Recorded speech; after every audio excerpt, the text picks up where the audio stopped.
सभी को नमस्कार। आज हम पढ़ने जा रहे हैं जनसंचार। संचार क्या है? देखिए, जो संचार शब्द है उसमें सम उपसर्ग है और चर धातु से मिलकर बना है।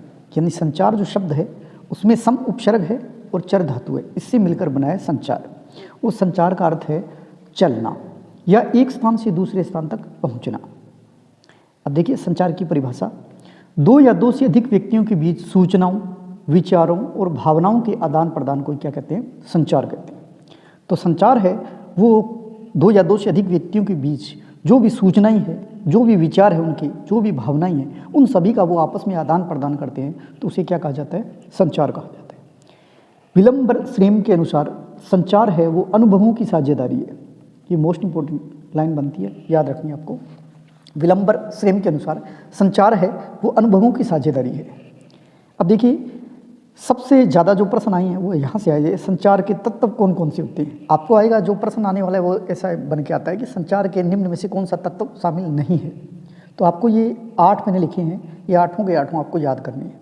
संचार के तत्व नंबर 1 है स्रोत या संचारक। यानी ये कौन है स्रोत या संचारक? किसी विचार या संदेश को भेजने वाला, यानी जो संदेश भेजता है वो होता है संचारक। संदेश दूसरा तत्व है संदेश। संदेश मतलब कोई भी हम जो बात बताना चाहते हैं, जो समझाना चाहते हैं, वो होता है हमारा संदेश। तो संचारक का प्रमुख उद्देश्य होता है अपने संदेश को उसी अर्थ में प्राप्तकर्ता तक पहुंचाना। तीसरा तत्व है माध्यम। किस माध्यम से हम उस संदेश को पहुंचाना चाहते हैं? माध्यम या चैनल कौन कौन से हैं? जैसे मौखिक भी हो सकता है, हम लिखित में भी सूचना दे सकते हैं, या ध्वनि तरंगों के माध्यम से, फ़ोन से, मोबाइल से भी हम ये माध्यम भी अपना सकते हैं। उसके बाद में प्राप्तकर्ता, यानी उसे बोलते हैं रिसीवर, और जो भेजता है उसे बोलते हैं सेंडर। स्रोत या संचारक होता है उसको सेंडर भी बोलते हैं, और प्राप्तकर्ता को रिसीवर बोलते हैं। रिसीवर यानी कोई भी हम संदेश जिसको भेज रहे हैं, जो हमारा संदेश प्राप्त करे, उसे बोलते हैं रिसीवर।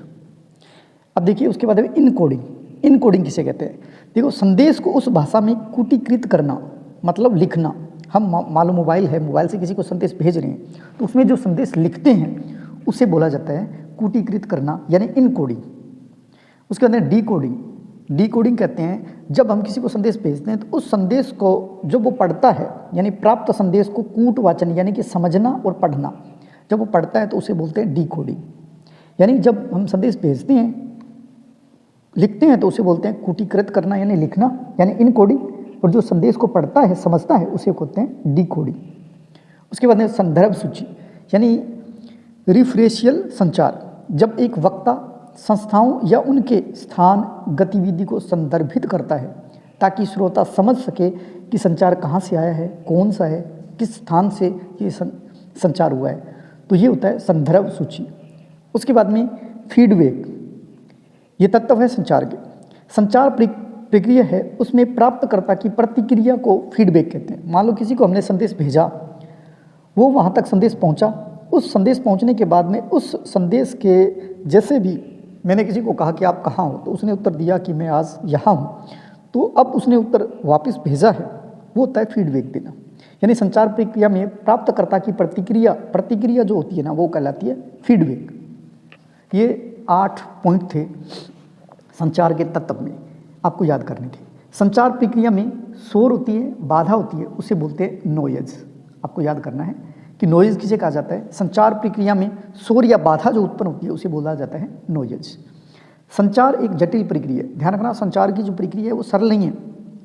हो सकता है निम्न में से कौन सा कथन असत्य ऐसे आ जाए कि संचार की प्रक्रिया जिसमें शोर या बाधा होती है उसे नॉइज कहा जाता है। संचार प्रक्रिया एक सरल प्रक्रिया है, तो आप सरल करोगे तो गलत हो जाएगा। तो यहाँ क्या है? संचार एक जटिल प्रक्रिया है।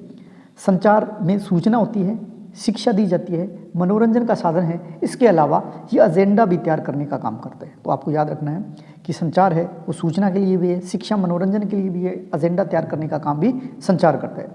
संचार के माध्यमों का लोगों पर सकारात्मक प्रभाव के साथ साथ नकारात्मक प्रभाव भी पड़ता है। ये देखिए, संचार है उससे सकारात्मक प्रभाव तो पड़ता ही है, साथ साथ में नकारात्मक प्रभाव भी पड़ता है। आगे बात करते हैं संचार कौन कौन से। संचार के प्रकार देखिए, निम्न प्रकार है। कौन कौन से? वैसे तो मौखिक और अमौखिक दो ही होते हैं, लेकिन बहुत सारे प्रकार है, आपको सभी याद करने हैं। संचार के निम्न प्रकार, नंबर 1 मौखिक संचार। मौखिक यानी हम जब कोई भी संचार करें जिसमें हम बोलकर करें, तो वो क्या होता है, मौखिक संचार होता है। उसके बाद में अमौखिक संचार या सांकेतिक, जिसमें हम इशारों के द्वारा किसी को समझाएं या लिखित द्वारा समझाएं, तो वो अमौखिक हो जाता है। उसके बाद में आता है अंतर्वैयक्तिक संचार है, यानी अपने आप से ही बात करना, यानी मन ही मन में सोच विचार करते हुए अपने आप से ही। जैसे मान लो हम ये संचार कब करते हैं, जब हमारा एग्ज़ाम होता है तो उसमें हमने अपने आप से ही प्रश्न करने लग जाते हैं कि ऐसा प्रश्न आए तो उसका उत्तर कैसे दिया जाएगा, तो खुद ही अपने आप से बात करते हैं, वो होता है अंतर्वैयक्तिक संचार। उसके बाद में होता है अंतर्वैयक्तिक संचार, अंतर जिसमें दो या दो से अधिक व्यक्तियों के मध्य जो बातचीत होती है, वो अपने विचार साझा करती है, उसे बोलते हैं अंतर्वैयक्तिक संचार। फिर होता है समूह संचार, 5 नंबर। समूह का मतलब है एक समूह के बीच में या कई समूह हैं उनके बीच में जो संचार होता है वो होता है समूह संचार। यानी संचार यानी बातचीत, भावनाएं, अपने कोई सूचनाएं, उनका आदान प्रदान पूरे समूह के बीच में होता है, तो वो होता है समूह संचार। छठा है जन संचार, आजकल ये चलता है मास कम्युनिकेशन।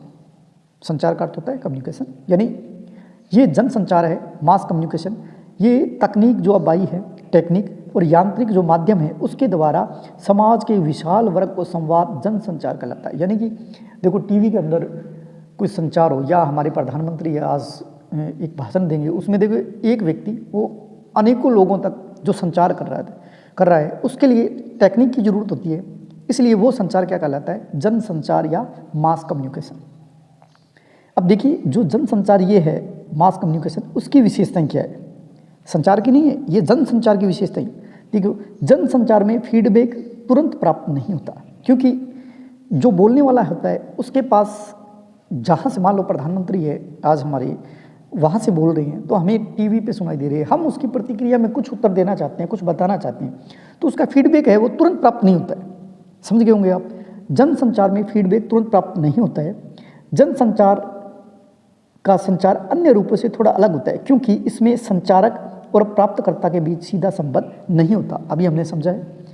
उसके बाद में औपचारिक संगठन की इसमें ज़रूरत होती है, क्योंकि इसको चलाने के लिए देखो रेडियो है, उसके अंदर अगर भाषण दे तो उसमें कुछ व्यवस्था करनी होगी, टीवी के अंदर उसके पहले वो वीडियो बनाएंगे, उसके बाद में वहाँ लाइव करेंगे या जैसे भी है, तो उसमें क्या है, औपचारिकता संगठन के बिना संचार के माध्यमों को चलाना मुश्किल है। मुश्किल क्या, असंभव ही मानो।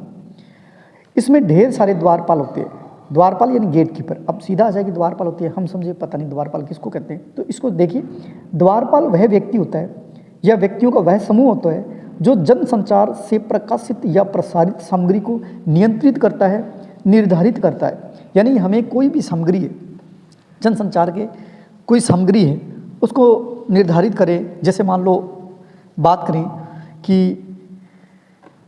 समाचार पत्र का संपादक होता है और उसके सहायक संपादक भी होते हैं और उप संपादक भी होते हैं, तो ये क्या है कि ये तय करते हैं कि समाचार में क्या छपेगा, कितना छपेगा और किस तरह छपेगा। ठीक है, इसी तरह टीवी या रेडियो भी द्वारपाल होते हैं, वो प्रसारित होने वाली सामग्री को निर्धारित करते हैं कि टीवी में कैसा दिखाएं, तो ये सारे अलग अलग होते हैं। ठीक है, उसके बाद में है जनसंचार एक तरफा होता है, मोस्ट इम्पोर्टेंट। देखिए, क्योंकि ये जो जनसंचार है वो मल्टीमीडिया के माध्यम से या टेक्निक के माध्यम से संचार होता है, तो ये क्या एक तरफा होता है, दूसरी तरफ से फीडबैक बहुत कम आता है, यानी उसी समय नहीं आता, इसलिए इसे जनसंचार को एक तरफा कहा जाता है, इस संचार को। आज के लिए इतना ही। स्वस्थ रहें, मस्त रहें। जय हिंद, जय भारत।